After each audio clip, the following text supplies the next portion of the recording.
Friends, it's CK with another video. ये हमारा gene library का सेकेंड वीडियो है। इससे पहले वाले वीडियो में हमने जीन लाइब्रेरी का पहला टाइप जीनोमिक लाइब्रेरी को कंप्लीट कर लिया था और दूसरा टाइप cDNA लाइब्रेरी, इसको आज इस वीडियो में पूरा करेंगे। वीडियो को पूरा देखना और वीडियो पसंद आए तो वीडियो को लाइक करना, चैनल को सब्सक्राइब करना, बेल आइकन दबाना ताकि आने वाले वीडियोज़ की नोटिफिकेशन आपको मिलती रहे। और अगर आपने वीडियो का पहला पार्ट नहीं देखा है तो उसका लिंक नीचे डिस्क्रिप्शन में मिल जाएगा, आप वहाँ से देख सकते हैं। तो चलिए वीडियो को शुरू करते हैं।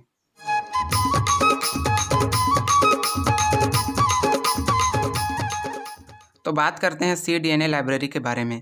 उससे पहले हम समझते हैं कि cDNA होता क्या है। C का मतलब होता है कॉम्प्लीमेंट्री, जिसको हिंदी में संपूरक कहा जाता है। cDNA को कॉम्प्लीमेंट्री DNA या संपूरक DNA भी बोला जाता है। यह होता क्या है? Collection of clone restriction enzyme digested cDNA fragments where the cDNA represent all of the mRNA present at a particular stage in an organism, or else all the genes that are expressed in the cells at different stages of its development। अर्थात clone किए गए restriction enzyme digestion वाले cDNA के टुकड़े जहाँ पर cDNA किसी जीव की एक विशेष अवस्था में उपस्थित mRNA को रिप्रेजेंट करता है, अन्यथा सभी जीन कोशिकाओं में इसके विकास की विभिन्न अवस्थाओं में व्यक्त होते हैं। अब हम इसे दूसरे तरीके से समझते हैं। तो एक होता है डीएनए, जिसे हम जेनेटिक मटेरियल कहते हैं। डीएनए से बनता है आरएनए और इस प्रोसेस को हम कहते हैं ट्रांसक्रिप्शन, जिसमें डीएनए से आरएनए का निर्माण होता है। आरएनए से प्रोटीन बनने के प्रोसेस को हम कहते हैं ट्रांसलेशन, इसमें आरएनए से प्रोटीन का सिंथेसिस होता है। तो क्या होता है ट्रांसक्रिप्शन? जब डीएनए से आरएनए का निर्माण होता है। डीएनए जो होता है वह डबल स्ट्रैंडेड होता है, लेकिन आरएनए जो होता है वह सिंगल स्ट्रैंडेड होता है। इसको हम बोलते हैं mRNA। इसके ऊपर प्रोटीन का फॉर्मेशन होता है। आरएनए से डीएनए बनने के प्रोसेस को कहते हैं रिवर्स ट्रांसक्रिप्शन। तो mRNA का जब रिवर्स ट्रांसक्रिप्शन कराया जाता है तो इससे cDNA का निर्माण होता है। cDNA लाइब्रेरी एक कोशिका के समस्त mRNA को ही सूचित करता है। cDNA library eukaryotic structural genes हेतु ज़्यादा उपयुक्त होता है। मतलब cDNA लाइब्रेरी जो है वह केवल यूकैरियोटिक ऑर्गेनिज्म के लिए यूज में आता है। cDNA लाइब्रेरी किसी जीव के mRNA टेम्पलेट पर विकसित किए गए cDNA के क्लोन्स का संग्रहण होता है। चूँकि cDNA निर्माण हेतु स्टार्टिंग मटेरियल mRNA होता है, अतः cDNA लाइब्रेरी सेल्स में उपस्थित mRNA की संख्या के अनुरूप होता है। सामान्यतः cDNA लाइब्रेरी का निर्माण यूकैरियोटिक DNA के लिए किया जाता है। यूकैरियोटिक DNA के सभी खंड एक साथ सक्रिय नहीं होते। जो निष्क्रिय होते हैं उन्हें साइलेंट जीन कहा जाता है, और जो सक्रिय होते हैं अर्थात जो mRNA बनाकर अपनी अभिव्यक्ति देते हैं उन्हें एक्टिव जीन कहते हैं। अलग अलग सेल्स में DNA में कोशिका द्वारा संपादित किए जाने वाले कार्यों के अनुसार सक्रिय तथा साइलेंट जीन होते हैं।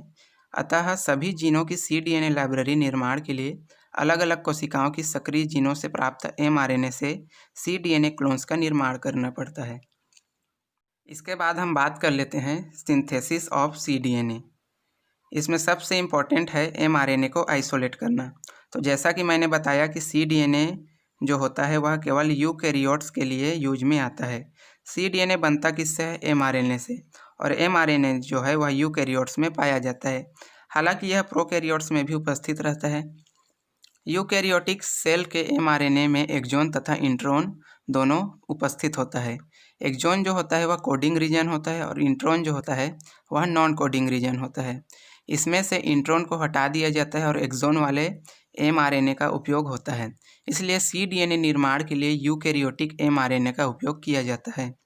तो यूकैरियोटिक सेल से mRNA को आइसोलेट किया जाता है। यह mRNA सिंगल स्ट्रैंडेड होता है।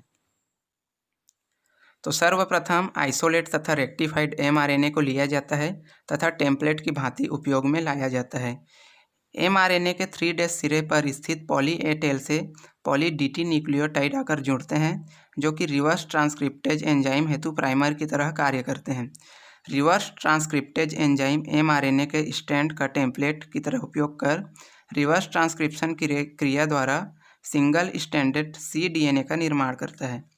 फिर जब cDNA स्ट्रैंड कंप्लीट हो जाता है तब mRNA हाइब्रिड स्ट्रैंड का जल अपघटन करके उसे पृथक कर लिया जाता है तथा इस प्रकार अलग हुए एकल सूत्री DNA संपूरक DNA के संश्लेषण के लिए टेम्पलेट की तरह कार्य करता है। इसके बाद पॉलीमरेज एंजाइम की उपस्थिति में हेयर पिन लूप दूसरे स्टैंड के संश्लेषण के लिए प्राइमर की तरह कार्य करता है। इस प्रकार अंततः डबल स्टैंडर्ड cDNA का निर्माण हो जाता है। DNA के दोनों स्टैंड आपस में कोवेलेंट बॉन्ड के द्वारा जुड़े रहते हैं। S1 nuclease enzyme hairpin loop तथा डबल स्टैंडर्ड DNA को हटाने का कार्य करता है एवं अंततः संपूरक DNA संश्लेषित हो जाता है। उसके बाद टर्मिनल ट्रांसफेरेज एंजाइम DNA के दोनों सिरों के 3' छोर पर सिंगल स्टैंडर्ड टेल्स का निर्माण करता है जो स्टिकी एंड का कार्य करते हैं। इसके बाद अगला है कंस्ट्रक्शन ऑफ cDNA लाइब्रेरी। तो कॉम्प्लीमेंट्री DNA लाइब्रेरी को तैयार करने के लिए निम्नलिखित चरण होते हैं। तो सबसे पहला स्टेप होता है mRNA से cDNA को प्राप्त करना। उसके बाद वेक्टर DNA को सेलेक्ट करना, फिर cDNA और वेक्टर को रेस्ट्रिक्शन एंजाइम से कट करना तथा दोनों को लाइगेट कराना। उसके बाद रिकॉम्बिनेंट मॉलिक्यूल को होस्ट सेल में ट्रांसफ़र करना, फिर क्लोनिंग होने के बाद DNA को पुनः आइसोलेट करना। इसे हम डायग्राम से समझते हैं। तो cDNA लाइब्रेरी बनाने के लिए सबसे पहले यूकैरियोटिक mRNA को लेते हैं। इस mRNA का रिवर्स ट्रांसक्रिप्शन कराकर cDNA को प्राप्त करते हैं। फिर हम वेक्टर DNA को सेलेक्ट करते हैं। उसके बाद cDNA और वेक्टर्स दोनों को सेम रेस्ट्रिक्शन एंजाइम से कट कराते हैं। फिर दोनों DNA को जॉइंट कराते हैं लाइगेशन के प्रोसेस द्वारा। जॉइंट होने के बाद हमें रिकॉम्बिनेंट DNA मॉलिक्यूल प्राप्त होता है। फिर उसके बाद रिकॉम्बिनेंट मॉलिक्यूल को इंसर्ट कराते हैं एक होस्ट सेल में, यानी कि ई कोलाई सेल में। उसके बाद यह सेल ग्रो करती है और बहुत सारे सेल्स में डिवाइड हो जाती है। फिर इस सेल से DNA को पुनः आइसोलेट कर लिया जाता है और इस तरह से हमें cDNA लाइब्रेरी प्राप्त होता है। इसके बाद हम देख लेते हैं जीन लाइब्रेरी का महत्व। तो जीन लाइब्रेरी जो है वह जेनेटिक इंजीनियरिंग के लिए आवश्यक होता है। इसके निर्माण के पश्चात ही जेनेटिक इंजीनियरिंग के प्रयोगों की सफलता एवं असफलता की पहचान की जाती है। DNA खंडों के जीनों की संरचना तथा अभिव्यक्ति का निर्धारण किया जा सकता है। Gene measurement, gene walking, gene jumping आदि क्रियाओं को समझने में भी जीन लाइब्रेरी महत्वपूर्ण है। जीन लाइब्रेरी के द्वारा जेनेटिक मेकअप का पता लगाया जाता है। तो फ्रेंड्स, इसी के साथ हमारा जीन लाइब्रेरी का टॉपिक समाप्त होता है। उम्मीद करता हूँ कि आपको यह टॉपिक समझ में आया होगा। मिलते हैं अगले वीडियो में एक और टॉपिक के साथ। तब तक के लिए धन्यवाद।